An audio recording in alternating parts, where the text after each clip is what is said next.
in the intense world of medical emergencies, One patient, 3 times stab wounds. there's nothing more extreme than a code red. This is a 2-car RTC. That's correct. It means there's an immediate threat to life. Got 1 male still trapped in the vehicle. In the West Midlands, a highly specialist team are on call 24/7, ready to race to these major traumas. ETA 4 minutes. By road and air, 03 wheel lifted from Cosford. responding to the most severe 999 calls, Open up the Lucas device over there for me. day and night. All right, well done. From car crashes Oh, just need to check. to stabbings. We're going to put some oxygen on your pals.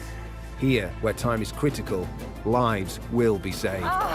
On roadsides, in back gardens, and inside homes. Okay, coming off the chest. These emergency doctors and paramedics use cutting-edge trauma techniques and surgery normally only seen in operating theatres to save people from almost certain death. Sorry, mate. I know, mate. I know. We're going to sort you out.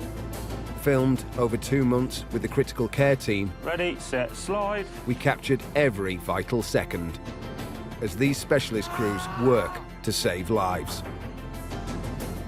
On roll. Ready, steady, roll. Tonight, ETA 4 minutes. a man is crushed beneath a quarter-ton engine. Fire will be there to get the engine off his legs over. On the top floor in the top corner here. A cardiac arrest on a squash court. Onto your back, John. Sorry, mate. A DIY disaster. Isolated abdominal injury with partly eviscerated bowel. Hold on to my hand. And a passenger is trapped after a serious car crash. Have you got some morphine to draw up? I think he's going to need it no matter what, isn't he?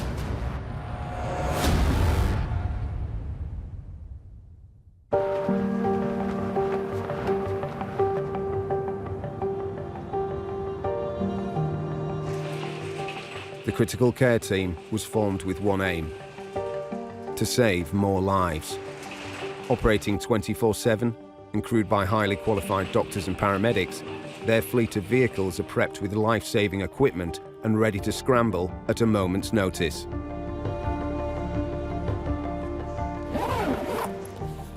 What day is it? It's Sunday. It's 7 o'clock in the morning.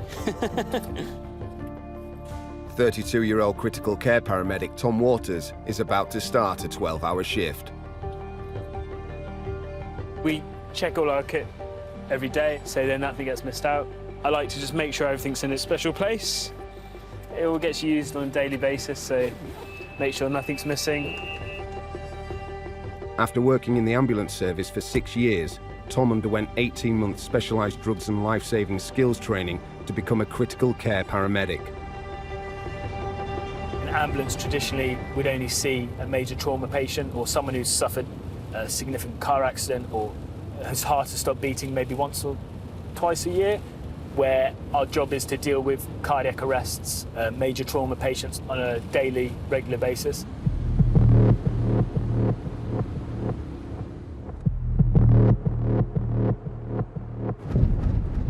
Ambulance service, is the patient breathing? Yes, And but they the person's on the floor. away. Yes, but the person has cut the belly. Have they Oh, it's fallen? painful. They've put Yeah, they're themselves on with the a ground. chainsaw. Are they able to see to me? No. You know, Oh my God, Okay. everything's out. His intestines. Yeah. Has he lost enough blood to fill 2 mugs? Yes, a lot. Please, just come. We're coming on blue lights and sirens, so we're going to be there as quickly as we can.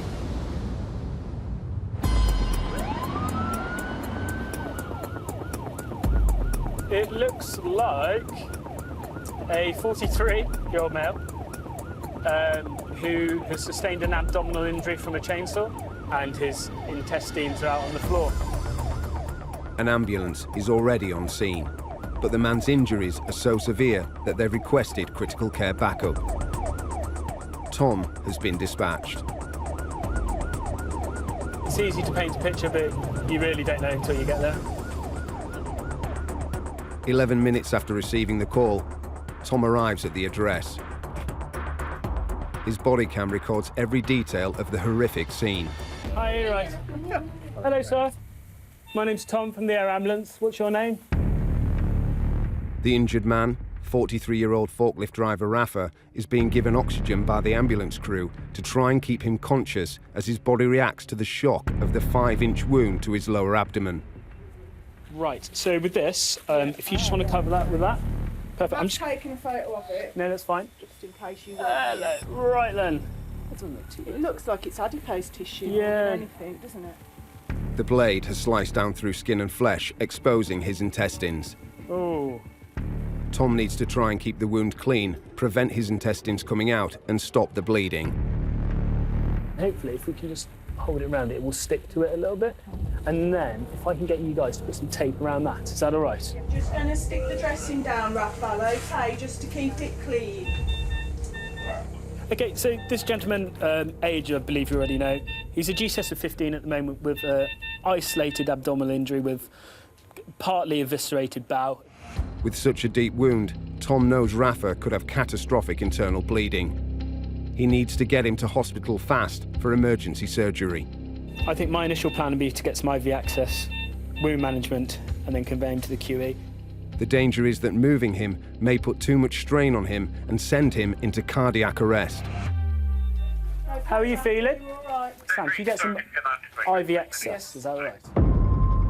Traffic element 03 Alpha's road to start recall 4 PRB and heading east towards... The most serious emergencies require a doctor-led trauma response. The Midlands Air Ambulance can fly a hospital doctor and critical care paramedic to 90% of the region within 8 minutes, delivering advanced life-saving care to the roadside and fast transfer back to hospital.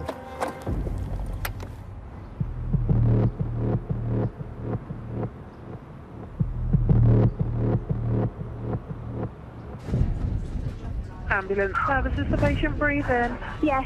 Are they conscious and awake? Yes. Me and my husband are moving some mechanical equipment around the back of our house and it fell on him and he's broken his wrist and there's like a big engine on his leg. Okay, so he's trapped under it at the moment? Yeah. What's it an engine from, a car or? Yeah, a Land Rover. Okay, sweetheart, we'll be with you as quick as we can.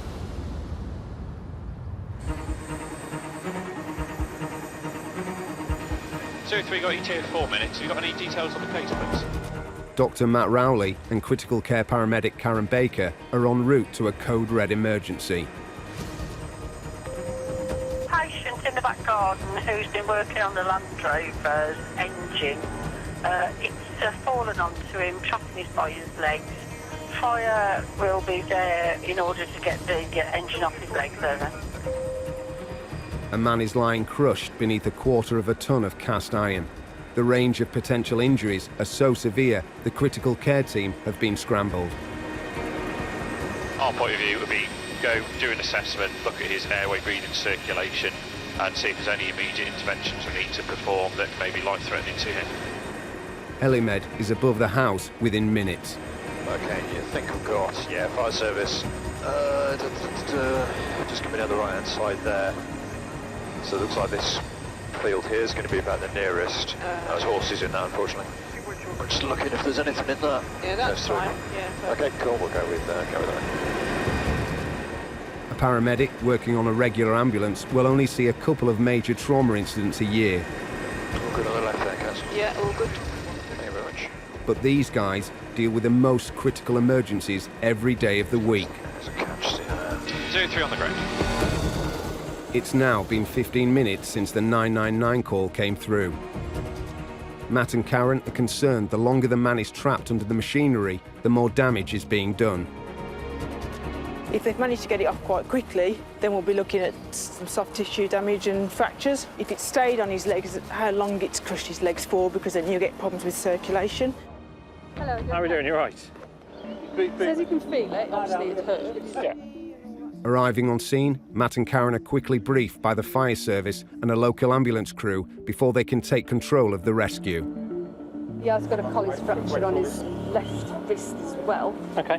So we're just in the process of getting the engine off. Okay. What's your name, fella? Dave. Dave. My name's Matt, one of the doctors off their ambulance. All right. Scrapyard manager and Land Rover enthusiast Dave Evans was renovating one of his old vehicles when the heaviest part, the engine block, fell off the workbench. Can we get you back on this gas and air? Dave tried to stop the fall, but the huge weight was too much, breaking the bones in his wrist. And it's just toppled over onto him from there, has it? Presumably. The ambulance crew have splinted Dave's broken wrist and given him gas and air and intravenous morphine to help him deal with the pain. How's he doing with the morphine? Although Dave appears calm, Karen is worried about the potential injuries to his leg that they can't see. Is it from the lower leg? What I can only see just around the knee, I can't see below. Has he got a distal sensation? Karen is worried the engine could be restricting the blood supply down his leg. This could lead to Dave losing his foot. All right, we're all. It's essential they get the weight off before it's too late.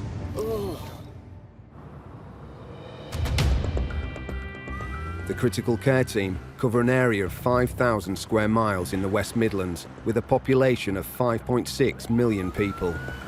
Ambulance service is a patient breathing. Every day, the ambulance service receives around 4,000 emergency calls. But when the call is critical and there's every chance the patient won't make it, that's when the trauma specialists are needed.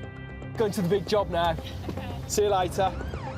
The #1 call out is to people whose heart has stopped pumping effectively and gone into cardiac arrest. Coming through a big cardiac arrest in the street. Yeah, that's all received. We're showing about 7 minutes away. Every minute the patient's in cardiac arrest, their chance of survival decreased by about 11%. So the quicker someone starts CPR, the more likely it is that the patient will survive neurologically intact. Obviously, we're hoping when we go to a cardiac arrest that we can get an output back. We've got the Lucas device which we can use, and we've also got drugs that we can give, medication, which obviously increases their chances of survival.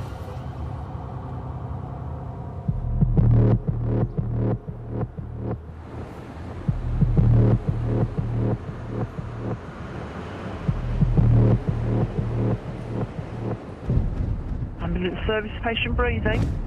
No, it was someone who's playing on the court next to us. There's staff around him and they're doing CPR. Right. I know that they've got access to a defib then. I presume one of the staff members got it. Yeah, they have. Okay, right, we are coming as quickly as we can, okay. A 72-year-old collapsing with a sudden cardiac arrest is an immediate code red emergency. Good. 2 local ambulance crews have already been dispatched to the scene. But as fewer than 1 in 10 people who suffer an out-of-hospital cardiac arrest survive, 28-year-old critical care paramedic Aidan is also en route. The AED's being used, one shot's being delivered. Excellent, thanks, bud. A bystander has managed to restart the man's heart with a defibrillator, but it could re-arrest at any moment. I'll go Lucas in hand. The Lucas chest compression system allows Aidan to continue resuscitation mechanically even while on the move.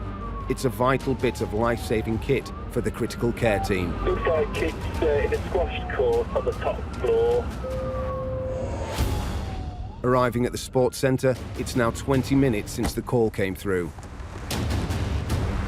Excuse me, upstairs? Yeah, absolutely. So up on the top floor in the top corner, yeah. Thank you. When a person has suffered a cardiac arrest, time is critical. Every minute the brain is starved of oxygen, there is a greater risk of stroke and long-term brain damage. Hello. How are you doing, everyone? All right? How are you doing? Hello, how are you doing? 4 paramedics are already treating 72-year-old John. Went to hit the squash ball, collapsed, fell flat on his face. The gentleman over there gave him mouth to mouth, chest compression. Yeah. He started breathing again. His condition was so serious, it took staff at the sports club 6 minutes and 3 attempts with a defibrillator to get his heart started again. Has he got chest pain or anything at the moment? He has got chest pain like global all over. Okay. It's very funny. The paramedics have put John on an oxygen mask and hooked him up to an electrocardiogram to give an accurate reading of how well his heart is functioning after the cardiac arrest. We'll just sit him onto his bum, stand up on his feet, stretch him behind him. Onto your back, John. Taking charge of the scene, Aidan needs to get John off the floor, onto a stretcher and into hospital. All right, what's happening? Where's that pain? If he has a second cardiac arrest, it's his best chance of survival. When you guys got here, he was just 15, a bit agitated, but he was conscious and stuff. No, he was very combative, he couldn't talk. Okay, let's just shave all this off a second where we can, and then get the pads on. It's obviously high chance of rearresting now. Although John is conscious, his brain was deprived of oxygen for 6 minutes. It's left him confused. John, where's that hurting, mate? In your chest? Okay. Does it feel like you've hurt something as you've fallen? No. You don't know? Okay. He fell first. John, are you listening? So, I know that's really painful. We've got to get you up off the floor in order to get you into the ambulance and off to hospital. So bear with us. Let us help you. Just wait a second. These chest pains are a sign of restricted blood flow to the heart. It's a clear warning that he is in danger of suffering another cardiac arrest. Match me right. First of all, John, just sit up for us. Not stand, just sit for a second. All right, just wait there. After 3 then, John. 1, 2, 3, push. Let's have a seat on there. Sit down, John. Right, relax your head down to the right. Down to the right. We'll swing your legs up. 1, 2, 3. There we go. Just square yourself up into the middle for us, John. Okay. Having got John onto the stretcher, Aidan is able to manage his airway and restart chest compressions if necessary. So he's not had any medication or anything yet? No.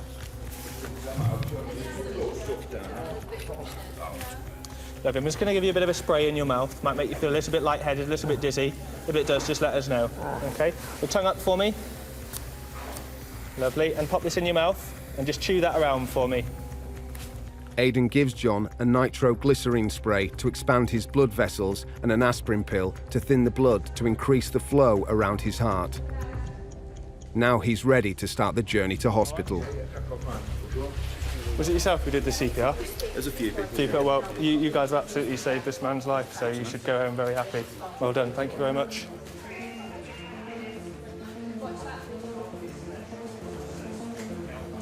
Guys, nice and steady. Just slow it down just a bit.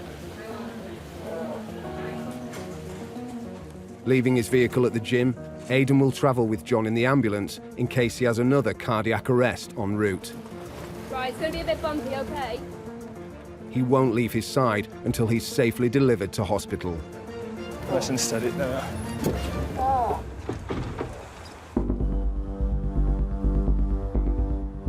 He's had operation, yeah? Yes, he will need to. In Walsall, critical care paramedic Tom is treating 43-year-old Rafa. He needs urgent hospital treatment following a DIY accident with an electric saw that's cut open his abdomen. Right, we're going to cut this off. It isn't safe to move Rafa until Tom knows the full extent of his injuries. Right, just put him forward. I just want to check his back while we're here. Yeah. It's very sweaty, isn't it? OK, so no other injuries. Was this done on a chainsaw? Yes. Can you find out exactly what's happened? The gentleman there speaks English. How are you feeling? He went on a ladder. He was doing something around this thing. Yeah. And, yeah. It turns out Rafa was fixing the guttering with an electric saw. This one? Yeah. When the ladder slipped, the saw ripped through his abdomen. Yeah, 6'2", just an update. So heart rate's around 50 at the moment. Rafa's blood pressure is low, which could be a sign that the blade has damaged some large blood vessels internally or even perforated the bowel. He's quite clammy and sweaty at the moment. I see no immediate signs of him hemorrhaging, however, don't know how deep it is. They have to get him to hospital. I'm going to get him in the back of the ambulance and convey QE. I'll put some details as we go. OK then, Rafa, we're going to put our chair here. We're going to get you to move you and take you into the back of the ambulance, OK? My only concern is he's a bit hypotensive, so he might go a bit funny if we stand up. So we're trying, obviously, avoid as little movement as possible. Hold on to my hand. OK. Do you feel like you can walk? No. OK, that's great. Are you sure? OK. Despite Rafa's horrific injuries, Tom has no choice but to move him onto the ambulance. Yeah. Keeping the pressure on the wound to stop his intestines spilling out. I'm just a bit worried he's a bit hypotensive, so we'll just take our time. Well done.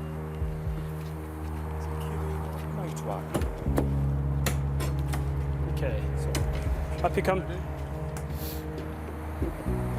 So At the moment, this gentleman's got a circular saw accident to his stomach, part of his bowel, and a lot of his stomach is out at the moment, so we've dressed it.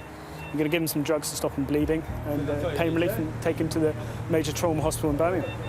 Just going to give you some pain relief, some paracetamol, okay, to help with your pain, Rafa. How are you feeling? Yeah? They head to the major trauma centre at the Queen Elizabeth Hospital, where Rafa will need immediate surgery to repair the wound and stop any internal bleeding. Rafa, are you all right holding that? On the journey, Tom needs to keep his patient under close observation. There's a real danger his low blood pressure could suddenly drop, putting him into cardiac arrest. Rafa, how are you feeling? All right? Good. Well done. You're doing a great job. We're nearly there. Arriving at hospital 23 minutes later, Tom can hand over his critically injured but now stable patient to the waiting specialists. Thank you.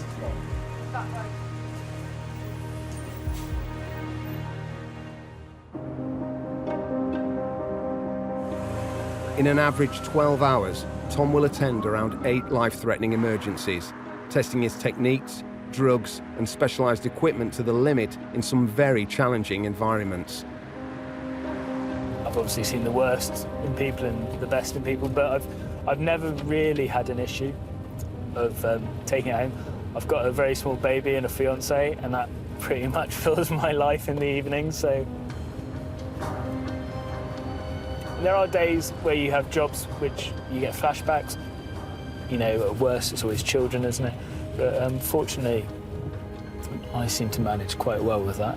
I feel like I'm relatively thick-skinned. For Tom, there's no such thing as a quiet shift, and there's never long to wait after the end of one job until he's needed again.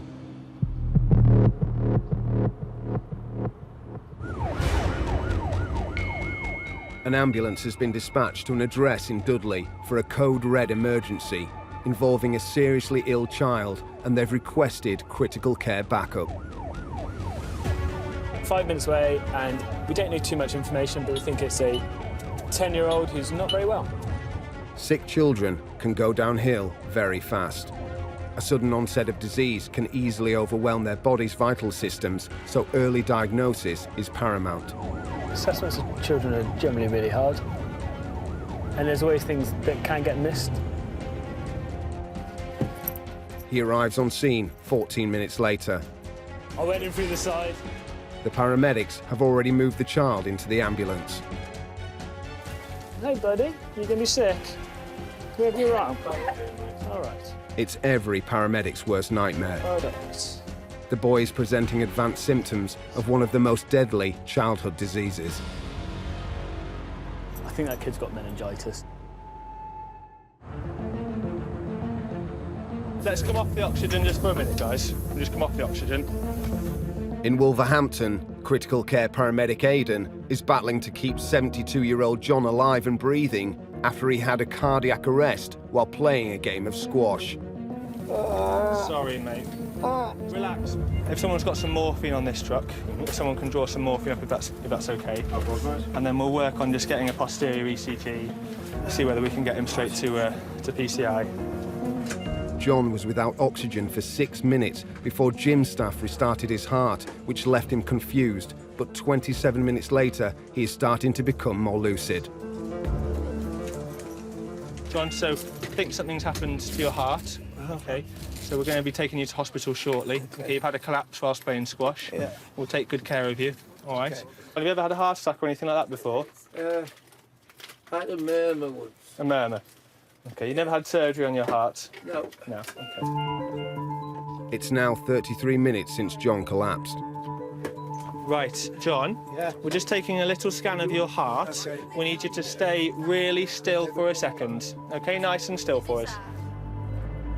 Aidan needs to run a second ECG to try and find the cause of John's cardiac arrest. Just 2 seconds. Is that a good trace? It's all right? Yeah. Yeah. So, guys, we'll head off in just a second. If it's OK, just have someone can drive my vehicle. I can do with somebody else in the back, though, just in case he has another arrest. Yeah, just nice and steady, bud, that'd be great. And there's just going to be a little scratch on your hand, OK? En route to hospital, John is given 2.5 milligrams of morphine, a fast-acting painkiller, to help make his journey more bearable. So, John, we're going to New Cross Hospital at the moment. Obviously, we think there might be something a little bit wrong with your heart at the moment, OK, which has caused you to have this collapse, OK? So when we get to the hospital, there's going to be quite a few people there who are going to want to speak to you and ask you some questions, OK? We'll take good care of you, OK? You say you're winning the game of squash. Are you sure? Do you normally win against this chap? It looked like an elderly gentleman. So he ain't playing with you again? No, I've only been playing with him 40 years? Yeah. Crikey. You should be all right by now, then. I'm struggling to remember what that is. You've had a period where you've lost consciousness. Okay. Yeah. So that would be expected. Right. Yeah.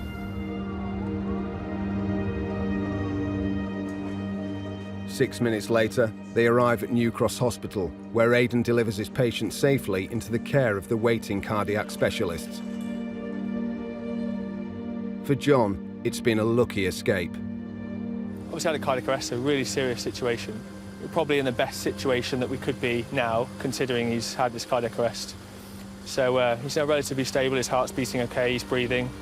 So they're going to do a few more tests to see exactly what it is which has gone wrong with his heart and treat him appropriately from there. So really happy, really good outcome, and just emphasising the importance of bystander CPR and community access defibrillators, which undoubtedly saved this gentleman's life. So yeah, really good.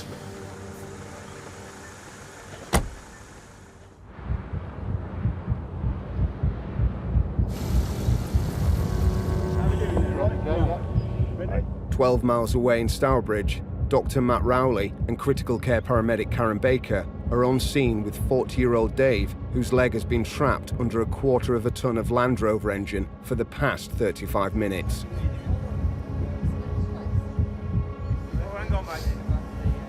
Every second counts, because without proper circulation, there's a real risk that the leg won't recover and it will have to be amputated.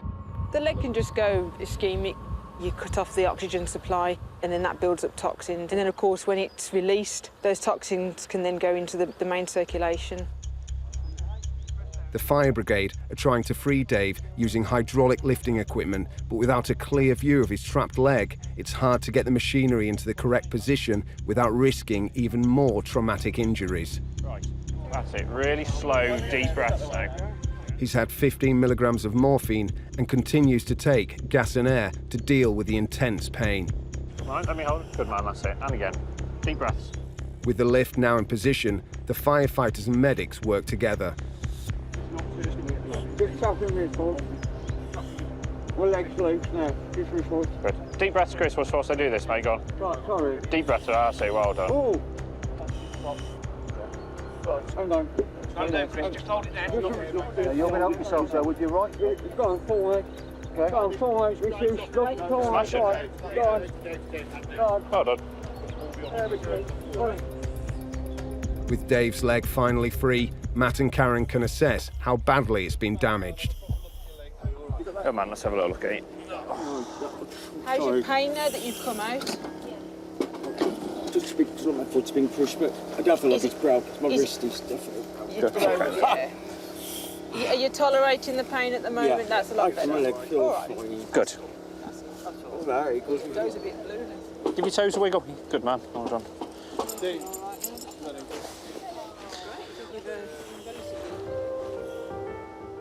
Miraculously, despite being trapped under a 1/4 ton of cast iron, Dave appears to have escaped with just some painful bruising.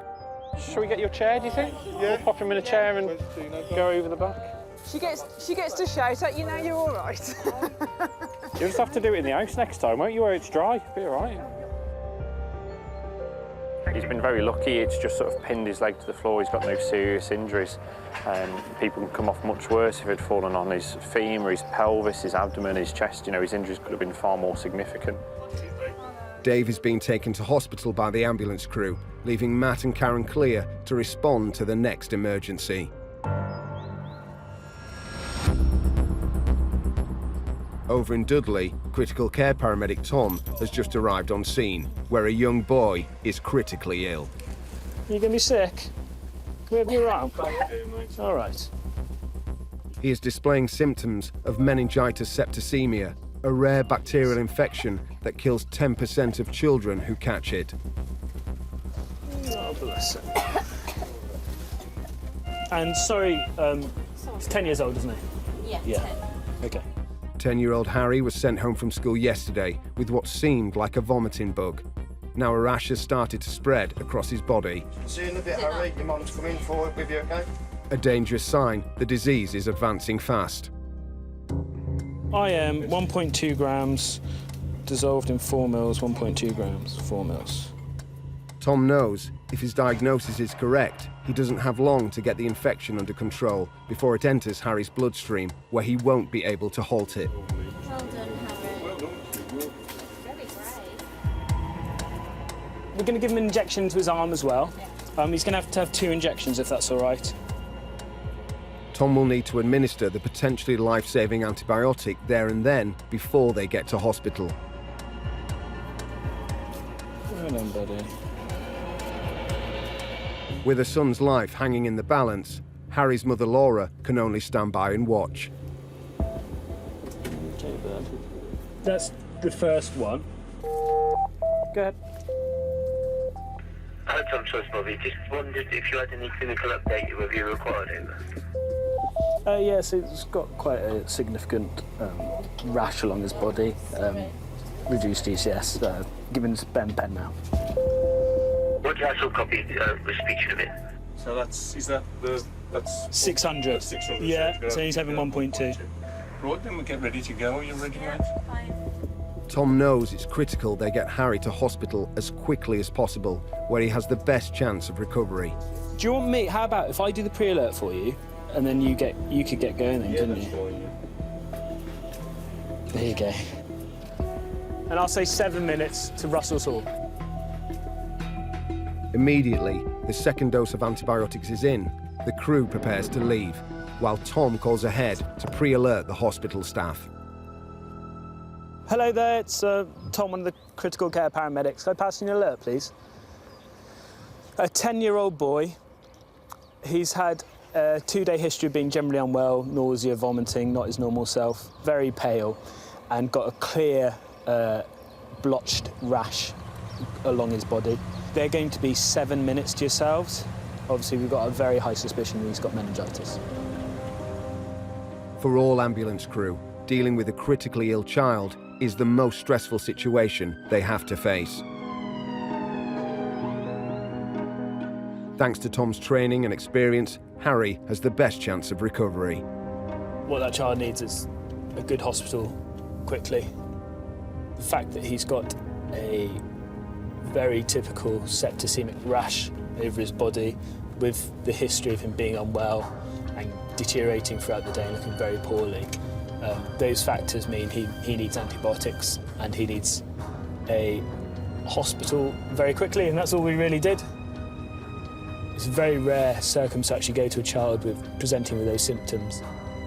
What I was very conscious of was not delaying on scene, so that's why I passed the details and let the crew, deliver that care ongoing. They're doing a great job. So, I just might pop and see how they go on.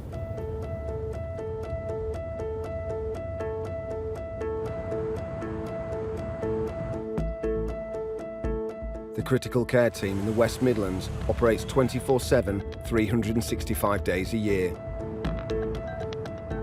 Dr. Katie White and critical care paramedic Ian Locke are on standby, waiting for the next emergency as the all-night trauma response unit.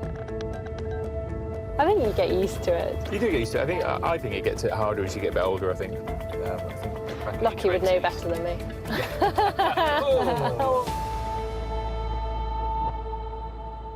In the early hours of the morning, a call comes through to ambulance control.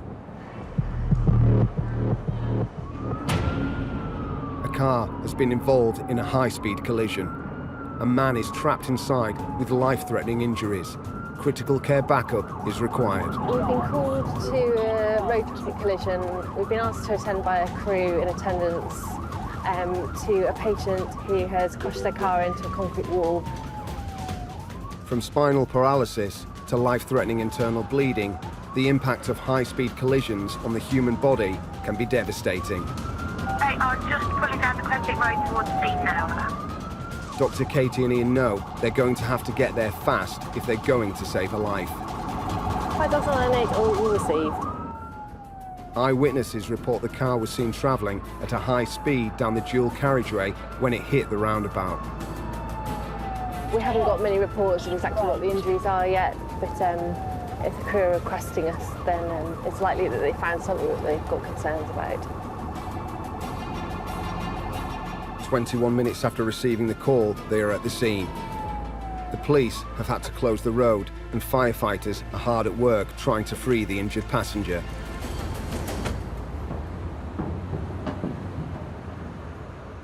Dr. Katie is a consultant anaesthetist. She spends half her time in a hospital and half on the road, responding to life-threatening emergencies. This vehicle has been seen driving at really high speed down here and has basically just gone head first straight into this entire concrete structure. To get her up to speed on what's happened, Katie is briefed by the paramedic operations manager who is managing the scene. The driver is out walking around absolutely fine. The front seat passenger, when the crew rocked up, had quite a substantial laceration and head injury. Okay. Still trying to assess for other injuries, just trying to get the pain under control. Okay. It's so distracting for him at the minute. They're just going for a roof removal and to bring him out that way. Fantastic. With the injured man still trapped inside the badly wrecked car, a member of the fire brigade is using the jaws of life, a hydraulic saw, to cut the roof away, while another protects him with a blanket as the blade passes inches from his head. Head injury. Drowned now. The man is conscious, but he was thrown around the car when it smashed into the concrete wall and may well have sustained serious internal injuries. So I believe this gentleman has come from down this road, which is quite a fast dual carriageway, hit this concrete bollard. He's actually moved the concrete bollard, shunted it backwards, and interestingly, what we've just seen is that he's actually managed to bend the metal railing behind, and there's a significant drop the other side, so I think it's quite lucky that that concrete bollard's there. Having examined the crash site for further clues as to how sick her patient might be, Katie wants to assess the driver who managed to walk free of the crash. I've obviously seen the crash he's been involved in. He's all right. They're just going to get him out. Shall we get you somewhere where I can have a look at you? Yeah, it's not mine. Yeah, I think I agree with that. Come on, let's go. Let's go down towards the ambulance, and I'll just find somewhere to see you. Satisfied the driver is fine, Katie heads back to the crash site, where with the roof now off the car, Ian is finally able to examine the passenger. 22-year-old restaurant manager Sahil has been fitted with a cervical collar to protect him from aggravating any possible spinal injury. He's also complaining of severe pain in his left arm. Do you want to take one side and I'll take the other? Get under this. Sahil's legs are unharmed, so it will be less painful on his other injuries if he can stand on his own feet and be helped out of the wreckage. So what we're going to get you to do is to stand up, all right? Turn very gently, we'll support you as you're doing it, and put your bottom kind of in the middle of the stretcher, okay? And then what we'll do is we'll get you to lie down, okay? So you keep your neck nice and still. Where's it hurting? On your arm? Okay, so not touch that arm. Okay, you support that arm and then come up towards me, okay? It's just too sore. Okay, all right. Do you think if somebody was behind you helping you just get up and out of the seat, that might help? Okay, all right. If it's too much, we'll get some more pain relief for you, okay? Okay, do you want me to support your arm? You can't. If it's a no-go, don't worry, mate. No? Okay. Shall we go back to plan B then? We'll Yeah. go on the back. Yeah. Okay, Rick, longboarding down the back. Sahil's arm is too painful for him to be helped to stand. so Katie and Ian will have to resort to plan B. Have you got some morphine to draw up? Has he had any? Or has your crewmate drawn any?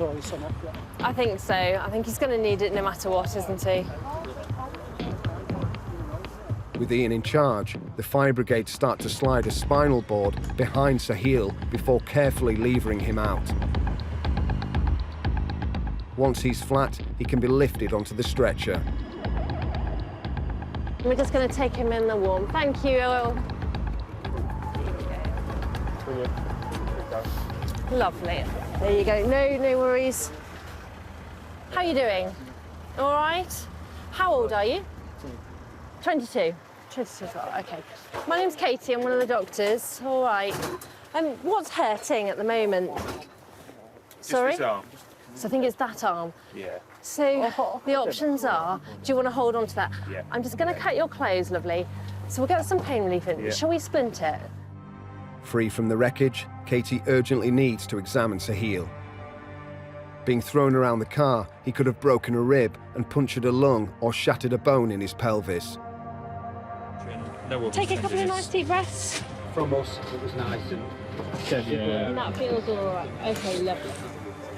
Injuries top to toe. He's got a head injury, no obvious chest, abdo or pelvis injuries. He's got an obviously fractured left humerus with no neurovascular compromise.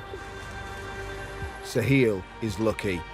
Despite the seriousness of the crash, he's escaped with a broken arm and a cut to the head. He's had some IV morphine, an IV paracetamol and a splint to his left arm. Crew ETA to Sandwell will be 10:10 minutes. Received? Roger, Katie, yeah, that's all copied. Thanks so much. I'll get that past you now. Thank you. Katie and Ian leave Sahil with the paramedic crew, who'll transport him to hospital while they prepare for the next Trauma Code Red.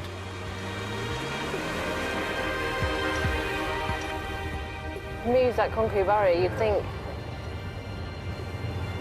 Lucky.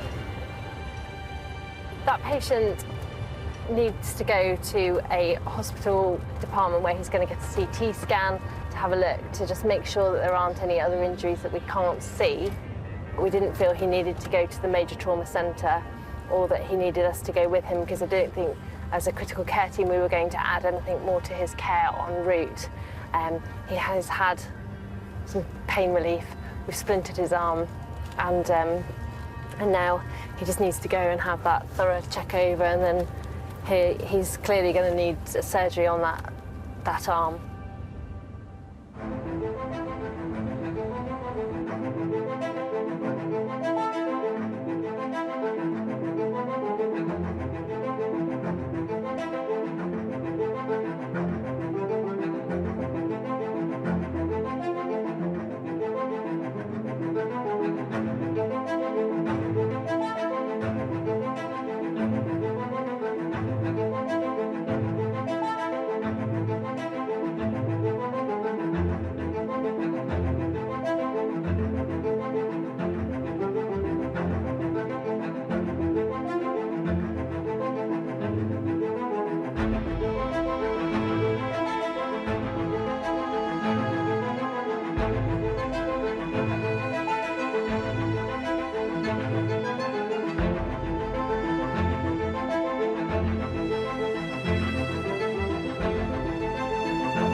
In the intense world of medical emergencies, one patient, 3 times stab wounds. There's nothing more extreme than a code red. It's a 2-car RTC. That's correct. It means there's an immediate threat to life. Got one male still trapped in the vehicle. In the West Midlands, a highly specialist team is ready to race to these major traumas. ETA 4 minutes. By road and air. 03, we are lifted from Cosford. Responding to the most severe 999 calls. Open up the Lucas device over there for me. Day and night. All right, well done. From car crashes Just need to check. to stabbings. We're going to put some oxygen on your pal. Here, where time is critical, lives will be saved. On roadsides and inside homes. It's okay, coming off the chest. These emergency doctors and paramedics use cutting-edge trauma techniques in surgery, normally only seen in operating theatres, to save people from almost certain death. Sorry, mate. I know, mate. I know. We're going to sort you out. Filmed alongside the critical care team, Ready, set, slide. we captured every vital second as these specialist crews work to save lives. On roll. Ready, steady, roll. Tonight, Got an ETA at all to get him out? It's going to be a minimum of 5. emergency teams battle to free an injured driver. I believe his legs are trapped by the pedals and twisted round. DIY disaster after a pensioner falls off his roof. You can't fall any further, Henry. Medics fight to save the life of a cyclist. Basically, he's got a thoracic brain injury. He is still breathing a bit. That is still him. And multiple calls reporting a shooting. There's a gunshot. You need to bring an ambulance now. Oh my God.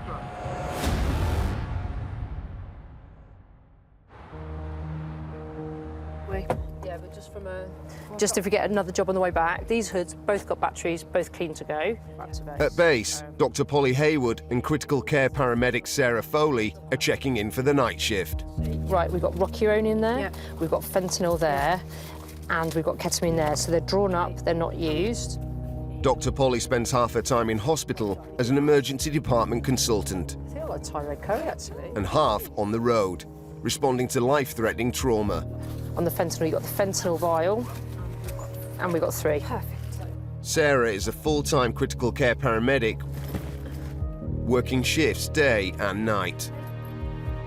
There you go. Is it coffee time?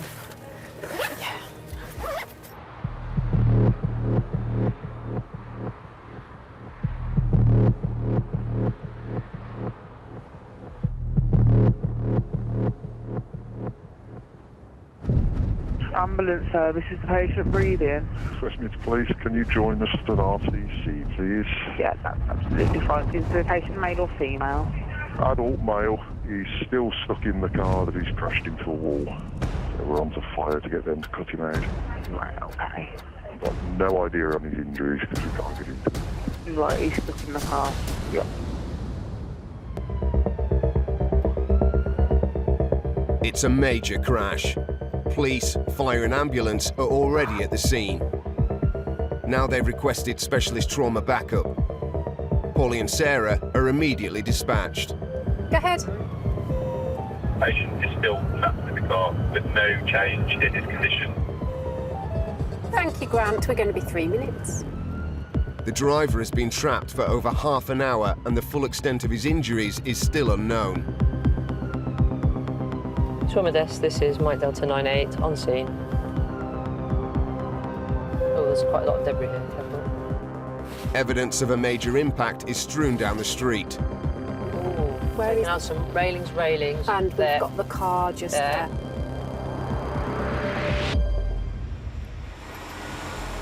The car has spun out of control, demolished a wall before flipping sideways onto a driveway.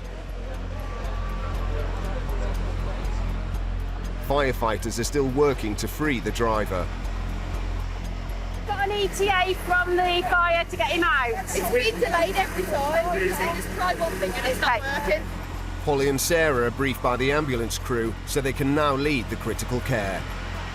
I believe his legs are trapped by the pedals and twisted round. I can't assess his injuries at the bottom because it slipped through the wheels. No could have mangled round him.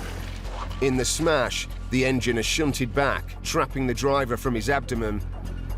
But it's too dangerous for Polly or Sarah to approach him. All I know is that it's lower back pain.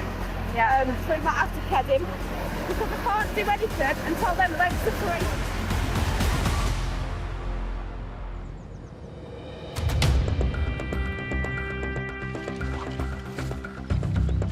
The Midlands Air Ambulance charity covers a region of 6 counties, one of the largest operating areas in the UK. Element 03 Alpha's ready to start recall. As well as 3 helicopters, the charity also supports the daytime critical care cars in cities and built-up areas, where it's more difficult for an aircraft to operate.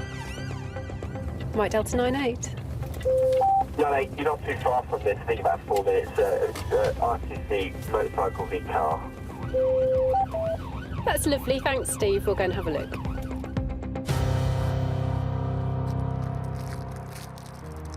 Critical care paramedic Colin Apps has been working for the service for the last 12 years. You get to patients a bit quicker on the car in terms of the ones in the urban areas. You can make a real difference getting there quick and intervening in certain ways. It always seems to be busy when it's hot for some reason. I guess people are just more inclined to get out and about and do things and maybe do stuff they wouldn't normally do. Experience suggests his life-saving skills will be in demand today.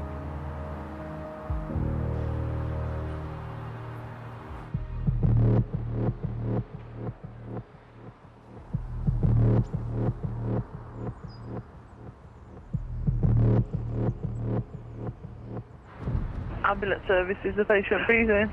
I don't know. It's just fell off the roof. Okay, how old is the patient? 81. Are you with him at the moment? I'm with him. It's got a smack on his face, on his tummy. Can you check if he's conscious and awake for me? Are you awake, love?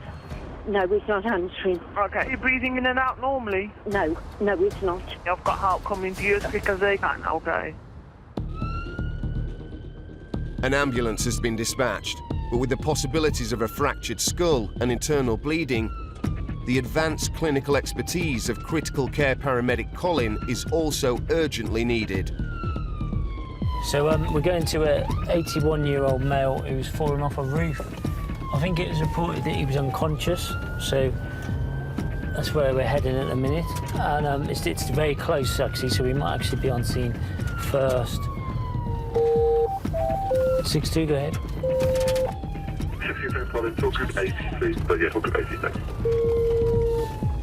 Falling from height is the biggest cause of death for people tackling DIY. Every week, someone is killed falling off a ladder. Fortunately, the address is just minutes from base, and Colin is first on scene. What's his name? Henry. Hello, Henry. All right, my name's Colin. Can you hear me all right? Yep. All right, do you remember falling off the roof? I haven't fallen off the roof. Where have you fallen, from the ladder? Do you know where you are? Just keep your head nice and still for a minute, and we'll see what's going on with you, all right? You've obviously fallen and hit your head quite hard. Henry, a retired teacher, was checking for leaks on his roof when he fell onto the concrete drive. His wife Patsy was at home and called 999. He put his foot on the first one and he slipped. Okay. A local ambulance crew has arrived to help. So he is conscious, he's maintained his own airway, he's got a strong radial pulse. Yeah. I think the plan will be is that we'll mobilise him on a scoop, get him up off the floor, and then we can give him an assessment in the back of the ambulance. As well as a significant head wound, Colin's also concerned Henry has suffered internal injuries. And any medication he's taking could make bleeding significantly worse. Is he on any blood pills? No, not blood pills. He's on blood pressure tablets. All right. I've got his medicine. I'll get everything for you. What's your wife's name? Patsy. Patsy, he's okay. Okay, he's fully conscious. Just relax. Go and just calm yourself down because we're going to look after him and he'll be fine. There's no need to rush around and get yourself all worked up. He's going to go to hospital for a checkup and some assessment, but he'll be okay. Colin must keep Patsy calm. He needs to concentrate on Henry's trauma.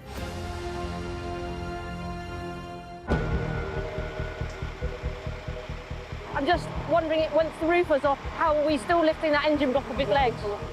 It's 3:30 in the morning, and Dr. Polly and critical care paramedic Sarah are waiting to assess a driver trapped after a serious crash.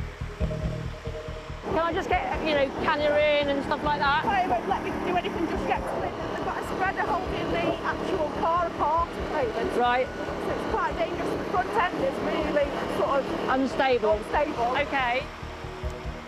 Miraculously, despite the high impact, the driver is alive and conscious. Got an ETA at all to get him out? Sorry. It's going to be a minimum of 5. Rescuing the injured in these difficult environments relies on tight teamwork between all the emergency services. In terms of stability and access to the patient clinically, can we work through this space at all to put a cannula in? We work around you if you need to. Yeah. Obviously, we're going to cut this now. We're going to get a lot more space. We're going to leave off. Yeah. Polly needs to make the operational commander aware that the driver's condition may suddenly become life-threatening. So essentially, from a clinical point of view, 40 minutes plus, having that engine block in your legs is a bit like having a tourniquet on. Yeah. As you release it, you're going to just dump loads of stuff, and that's the point at which he doesn't look so good. Using hydraulic jaws of life cutters, the firefighters begin taking the car apart.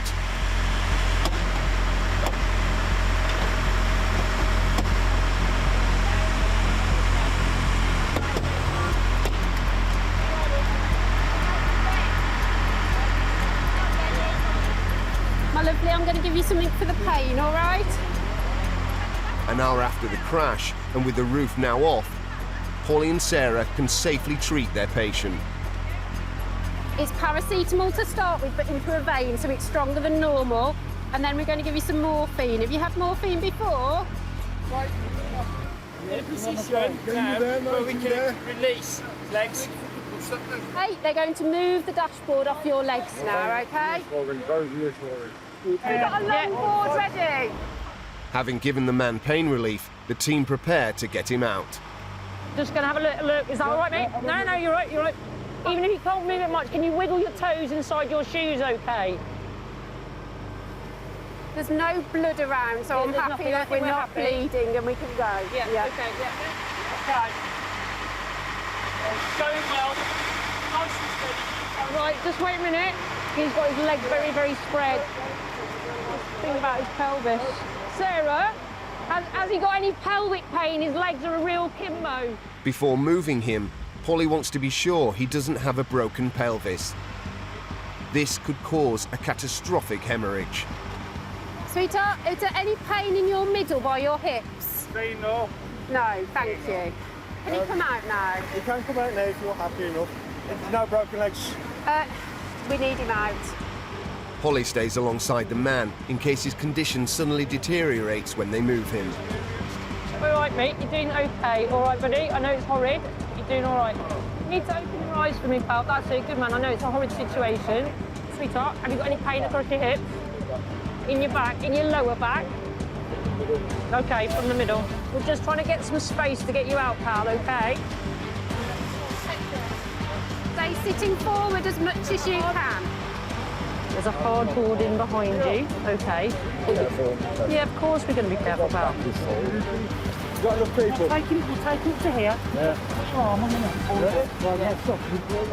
That's it, well done, you're out, buddy. Okay, and down, and down. All right, matey. Brilliant. Thank you, guys. That was brilliant. All right. It's taken a team of 21 highly trained emergency workers 72 minutes to get the driver out of the car. Can you raise this leg for us? Good man. Yeah, that's fine. Okay, no, what else about his pelvis? No, so his pelvis is fine, intact. To be honest, Holly, Confident the driver has no immediate life-threatening injuries, the team prepare to move him onto the ambulance. okay, on your call at the head end, okay? Okay, go. And down. Great. Right, Delta 98, thank you. Patient is now being loaded onto the back of the ambulance. While Sarah updates the trauma desk, We're just going to do a top-to-toe assessment so that we can work out which hospital this is going to go to, is it? I know your chest hurts to breathe, okay? Polly assesses the level of the man's injuries. We're going to bandage your leg, we're going to get you to hospital. All right, mate?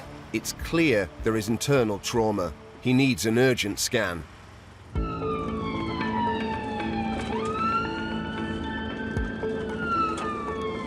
Holly and Sarah travel with him to the Queen Elizabeth Hospital, Birmingham, where he's handed over to the waiting doctors for emergency care.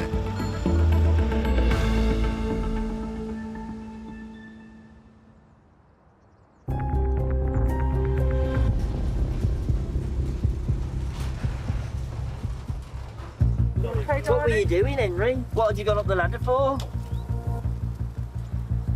In Oldbury, critical care paramedic Colin Apps is treating 81-year-old Henry, who has a serious head injury after falling off his roof. Am I on the roof? You're on the floor of the mountain, definitely you on the drive. floor. You can't fall any further, Henry. Henry suddenly seems confused, a worrying sign his brain is not working as it should. Okay. Ready, lift. His brain may be swelling and pushing against his skull, reducing the vital flow of oxygen-rich blood. So she's put the ladder away, but he was up at this top of the guttering bit, and it sounds like he's just missed his footing on the ladder and fallen. The ladder stayed where it was, and he just fell down to the floor. So quite a fall for his age. Can I follow with my car off so I know where you're going? Assess your needs. They won't let you in the hospital when we get there. But how will I know where it is? So what we'll do is we'll take your details, Alright, just darling? next to him, and someone will call you from the hospital, okay? Okay, I'll come back. COVID restrictions mean that Henry's wife Patsy can't go to hospital with him. We just got him in the back of the ambulance. We're going to do a set of observations. He's obviously elderly, and he's had a decent fall, and he's lost consciousness, so that's a concern. We need to go to hospital with an alert so they can get him assessed and scanned, if possible, quickly, if he needs it. It depends on his condition when he gets there. Just have a feel of his chest for me. Just have a feel all round his, because you check, I know you listen, just have a feel all round, just check for any fall. Does it hurt anywhere where we press on your chest? As well as damage to his brain, Colin is concerned the impact of the fall may also have injured Henry's lungs. Henry, do you have any pain in your tummy? A blow to the chest can cause fluid to build up, which has life-threatening consequences. And with your legs, can you move your legs for me? Turn that one. Can you feel me touching all the way down your legs? Yes. Any pain in your chest at all? You see? No, that's all right. You just look a bit red in the face. After masking up, Patsy is allowed onto the ambulance to say goodbye, while Colin updates the trauma desk. He's impacted the ground with the right side of his head, where he's got a large swelling and laceration above his eye and around his right zygoma. He also might have a broken nose. He's got no neck or back pain. He's got no chest pain. His chest all seems fine on examination. He's not 100% sure exactly what's happened.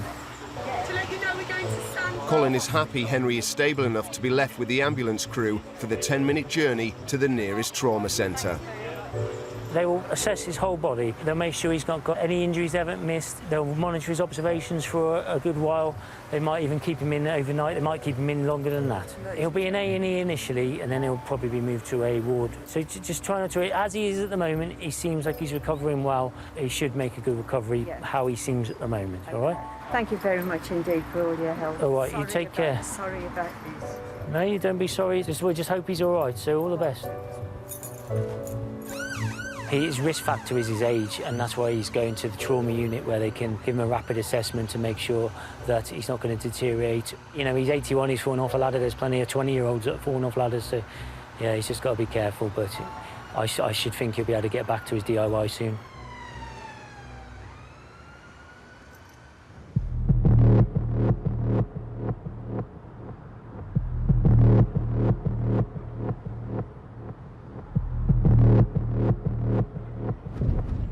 Hello, the ambulance service. Is the patient breathing?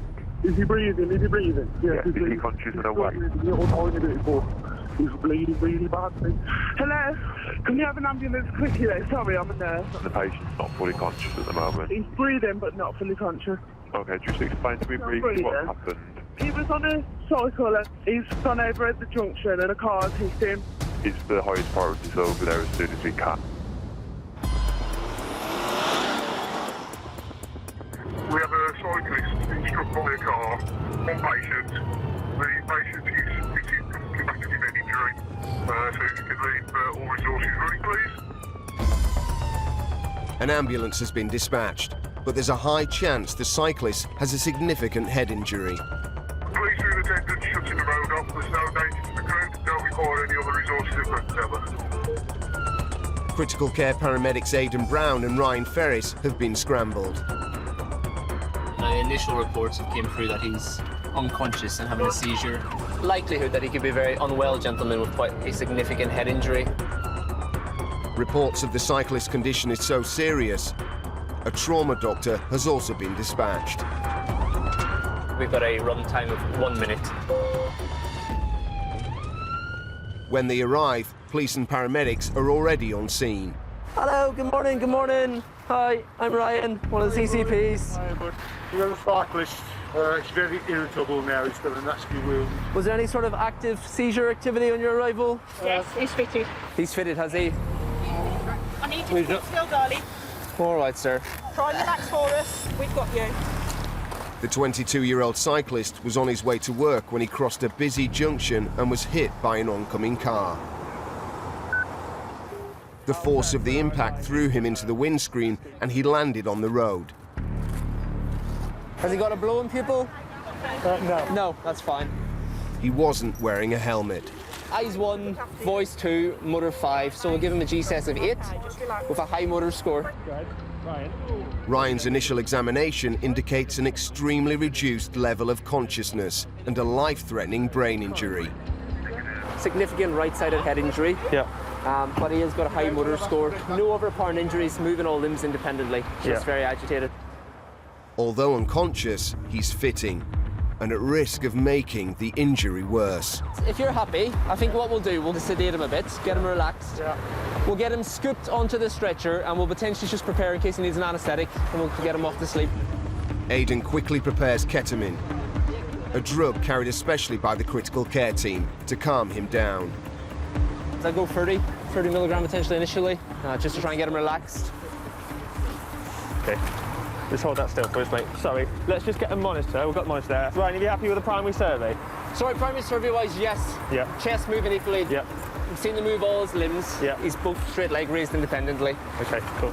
But just sort of talk to him all right, because with the ketamine he's going to have a bit of a strange sort of experience, okay?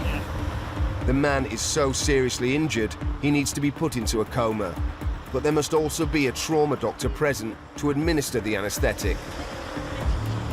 I'll tell you what, let's get a bandage over that cannula as well. That's fine. All right, guys. This gentleman's going to go off to sleep. Okay, so just to make you aware, we're going to just prep, get him on there, and then we're going to give him an anaesthetic and set him off to sleep. All right. So he's got a traumatic brain injury. Is significantly agitated with a low GCS. So we're just waiting for the HeliMed's medic crew with a doctor on board, and the plan is to take over his breathing, and then he'll be going to a major trauma centre. You stay with the patient, man. Make sure we've got a full assessment. Yeah. I'll set up for an RSI here. Okay? Yeah, that's fine. While they wait for the doctor, Ryan and Aidan prep for the complex procedure, one that's normally only carried out in hospital. So what we'll do, the obs are on. We'll get that on a 3-minute cycle, if you don't mind, please.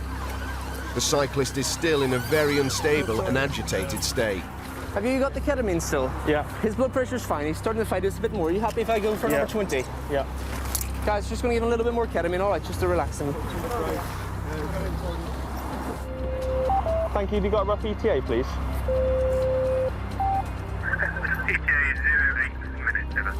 Aidan checks the ETA of the doctor. Just for your information, the patient is packaged on a scoop. We are fully prepped for an RSI, so we're ready on your arrival or received.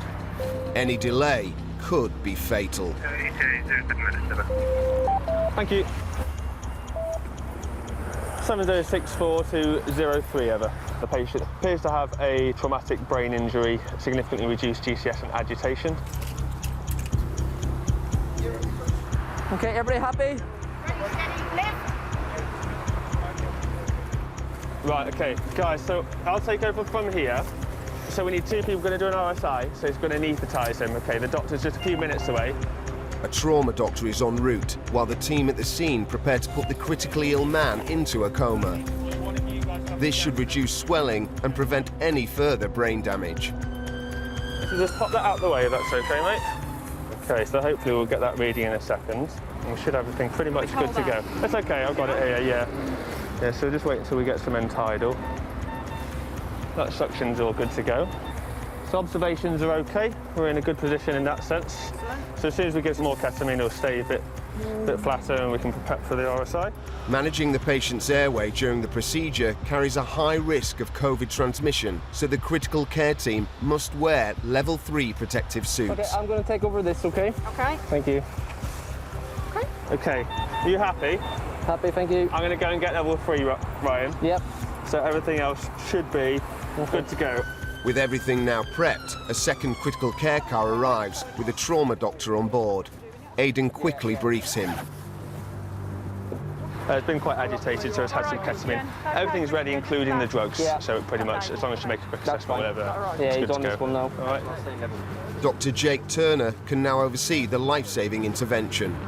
Okay, guys, I'm going to go through a checklist, all right? Okay. So oxygen supply, Oxygen, end tidal, BVM, suction, on and working, ECG, and ketamine. He has had 100 milligrams already, so now there's 100 left in there. The doctor now administers the drugs that will temporarily shut down brain function.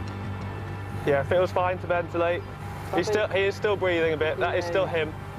We're happy at the moment. Happy with the air. Happy, he's still saturating fine. Okay, I think we have apnea now. On the ventilator.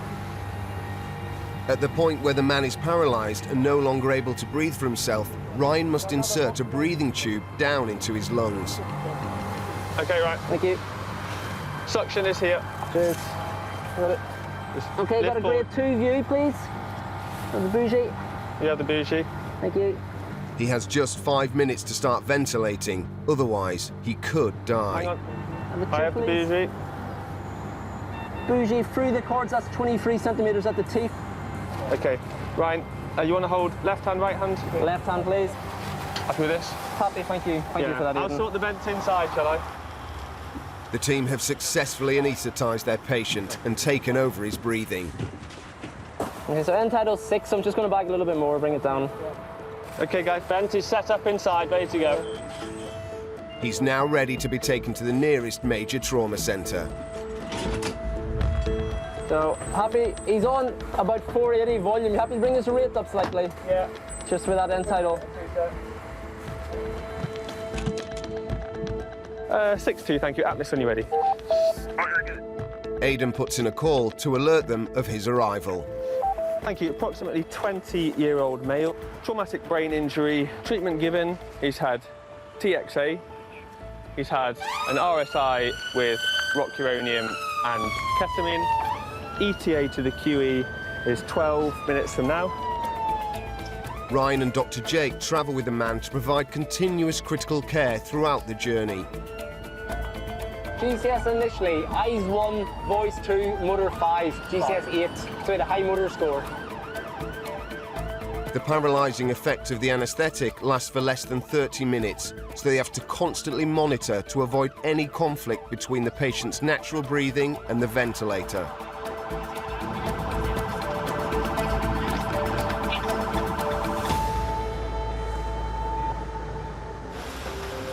If we can take that further down on his legs almost. Happy? Arriving at the Queen Elizabeth Hospital, Birmingham, Thank you. Can I pass you that? the critically ill man is taken directly to the emergency doctors. Initially, with the impact in the head injury, the patient can present a lot worse than the injury actually is because of the initial impact to the brain, the swelling, the bruising. So we won't really know anything until he gets a CT scan. And even then, it may be a few days he remains in an induced coma whilst the brain recovers. And he may have a very positive outcome. Unfortunately, he appeared to be a very unwell gentleman at the scene, so I can only hope that he makes a positive outcome.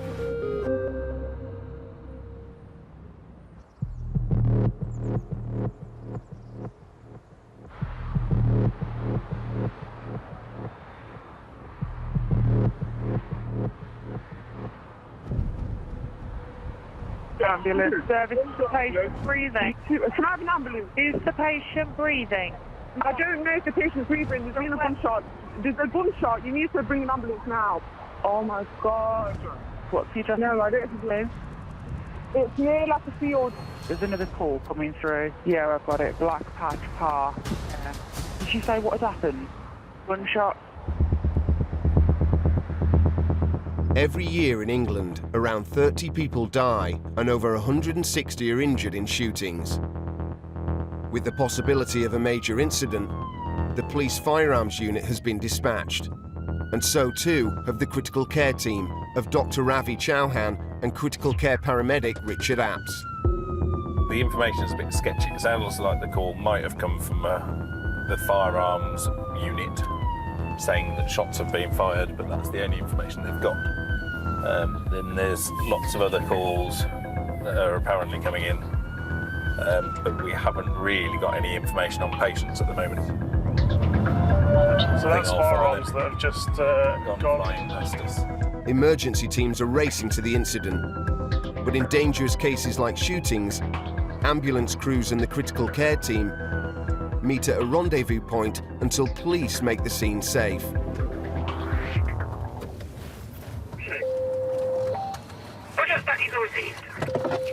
I'm just going to ask him what's occurring. Operations manager Jason Lowe is also on scene.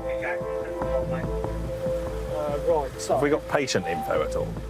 Someone I got when I first got the job has been shot in the head. Sound. One crew member from that vehicle can drive this one in, so if they are new arrests, we can go and take it. Yeah. All right. Yeah. I'll Sound. just have a chat with Greg on the 17th. Yeah. The medical team need to change into full PPE as resuscitation of the gunshot victim sounds likely. I will put a Tyvek suit on just in case, but not my respirator, obviously. Because it's a reported shot to the head. So if we do go forward, good potential that it'll be an arrest. While police search for the gunman and casualties, all Richard and Ravi can do is wait.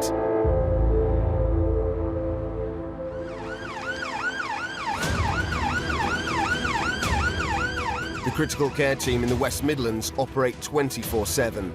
We're on the way to someone who's been stabbed in the neck. At night, when the air ambulance doesn't fly, a doctor joins the fast response cars.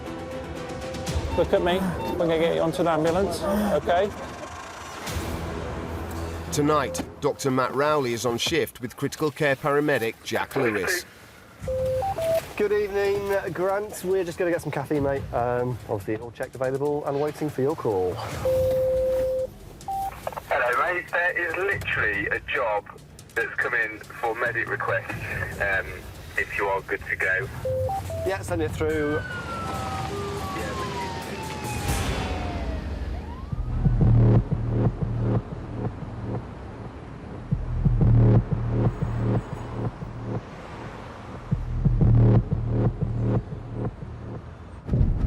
Hello, you're speaking to the ambulance service at the main end. Somebody's had a car crash. It's completely fucked. Okay, how many cars are involved? He's lost control and it's a tree. Okay. His cars are right up. Can you see whether they are breathing? They've got him breathing, but he's empty. Is he responding to anybody? No. There's reports of a car into a tree, not very far away from us. Potentially multiple patients, one unconscious, we believe. We've got multiple resources on route. On average, 5 people die every day on Britain's roads, with countless more seriously injured. Jack and Matt's enhanced life-saving skills are urgently needed. Quick update from scene. Conscious male patient at the present, bleeding from the abdomen. Not to pacify extreme damage to the car. Update you further shortly. So, multiple patients. Sounds like we've got at least 2, and a male. Sounds like they're still in the vehicle with a bleeding abdomen. I think this gentleman's got potential to be unwell. On their arrival, police and ambulance are already on scene. One patient, the driver, has just been released from the car. If you're happy, just continue to the back of the truck and we'll meet you on there. I'll take a look at the car. All right. He was conscious when the passerby got to him, and they pulled him out of the car, placed him in the recovery position. The operational commander briefs Matt on the incident. He's jumped a fair way up that tree, hasn't he? He really has. So it is a fair way up, and there is quite a bit of passenger space intrusion. Yeah. They did pull him from the driver's seat, so his side was quite free. Right, cool. How are we doing? With the driver now on the ambulance, Matt begins assessing the extent of his injuries. Can you give my hand a squeeze for me? Good. Can you stick your tongue out for me? Stick your tongue out. Roughly, yeah. Squeeze this hand. 20-year-old Khalil, a restaurant cashier, was driving home from work when he lost control and crashed into the tree. So unconscious with passerby then, he pulled him out, but then like this with you guys when you got here? Yeah. When he first got there, eyes were closed. Yeah. As soon as he moved at all, open eyes, and no response at all. Khalil is agitated, but not responding to any commands. Sit still for me, all right? Keep your head down. Good man. All right. Whatever you want. Right, try to keep your head down. Good man. All right. Jack inspects the car to get a better insight into what injuries Khalil may have sustained. So significant passenger space intrusion. Driver space looks all right. The windscreen has a clear imprint where Khalil's head smashed into it. So he's clearly been unrestrained. Jack updates the trauma desk. Airbags have been deployed, and it's clear that the seatbelt was not being worn. It's still fastened, so he's been sat on it by the looks of things. All the indications are Khalil has sustained a life-threatening head trauma. I haven't got you a full GCS breakdown, but it's safe to say he's not a GCS 15. It will probably either be the QE. We're just getting him on the back of the vehicle and sorted out. We'll come back to you with some obs and a plan shortly. Not behaving normally. We're going to sedate him slightly, but it might be that that escalates to a full anaesthetic. But I'll come back to you with full details in a little bit. Received. Just relax, mate. Just lie back. Yeah. Lie back. For me, all right? Keep your head down for me. Good man.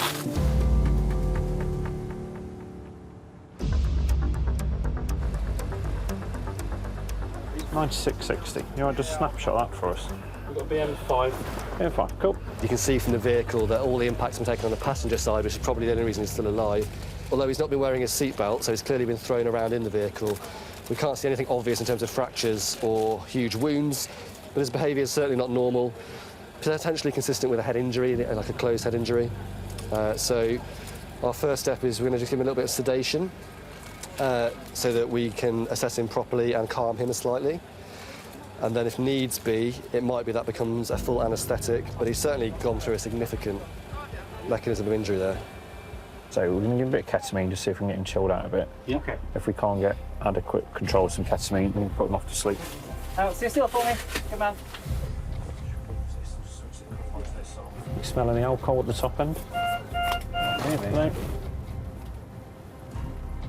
While giving the ketamine sedative, Matt and Jack discuss his coma scale assessment. So GCS-wise, we are probably an E3, V1, motor, and then 5 probably, to localise. Khalil's score is on the border between moderate and severe brain injury. Is that a fair impact? Oh, it's massive. Enough to shake his head around. Can you give my hand a squeeze for me? Just squeeze my hand. Good. So yeah, he obeys commands. So if you're happy, I think we just go. Airway-wise, he's all right, isn't he? He's oxygenating, he's ventilating well. As you said, whether he's a bit shook up because he's had his brain rolled around his head, I think if you're in agreement, I don't think we should RSI him at the moment and just... His airway's very patent, it's self-maintained. Just a little bit of ketamine if he gets unmanageable again, and 20 seems to have worked the trick. Yep, sounds good to me. After assessing him, Matt and Jack don't think a full anaesthetic is needed. Up to the QE. The ketamine has relaxed Khalil, enough to ensure he's safe to travel to hospital. 60. Yeah, go ahead. Jack updates the trauma desk, who will alert the Queen Elizabeth Hospital, Birmingham. We can't find any obvious kind of musculoskeletal injuries. There's no abdominal guarding, chest seems clear, and nothing to the head. It's had a small amount of ketamine sedation, but doesn't require anything further from us. So we're going to be escorting to the QE with an approximate ETA of probably about 20 minutes. So. Yep, that is all received. I'll give them a shout for you. Khalil is still in a life-threatening condition. so both Jack and Matt stay on the ambulance to closely monitor him, ready to intervene on the journey if necessary. You give my hand a squeeze for me? Good. All right, well done. He will open his eyes if you ask him. Yeah. So we're going to take him into resus at Queen Elizabeth Hospital. He'll get assessed by their trauma team. They'll reassess his airway, breathing, circulation, and then he'll probably need to go for a CT scan of his head and any other bits of his body that the team feel appropriate when they have a look at him.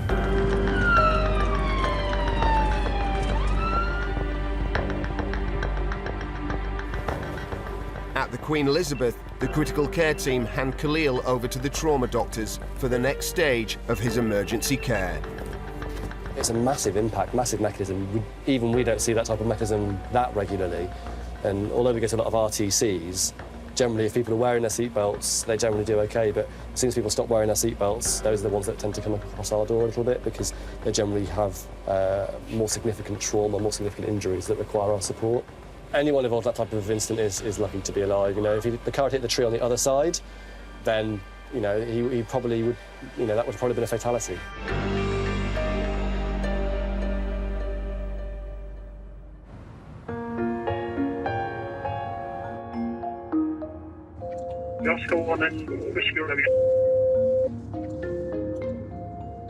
Ravi and Richard are in Smethwick, responding to multiple calls reporting a shooting. Police have been searching the area for the last 20 minutes. There is evidence of a party, but there's no sign of any shooting, no sign of any patients, no sign of any disturbance. It could be a malicious call, but the emergency team need to be sure no one's in need of their help. Try and get us cleared. They've gone into the suite room, there's nothing there. So I took on the phone and say they need to go into the suite room. It does sound like it's going to turn out to be a hoax. Or, if not a hoax, a misunderstanding or misheard gunshot. So we'll, at the moment, I think we're going to stand by with the first crew, but we may get stood down ourselves shortly. Another search of the area uncovers nothing. It's a frustrating but not uncommon false alarm. So the firearms unit, they've probably got a few of them roaming around, and then obviously, yeah, we've got 2 crews, 2 officers and ourselves here, so yeah, it's quite a lot of resource for these kind of things. Fortunately, lots of them don't turn out to be anything. The majority don't, so, which is a good thing. In the 25 minutes Ravi and Richard have been on scene, West Midlands Ambulance Service have received 70 genuine emergency calls.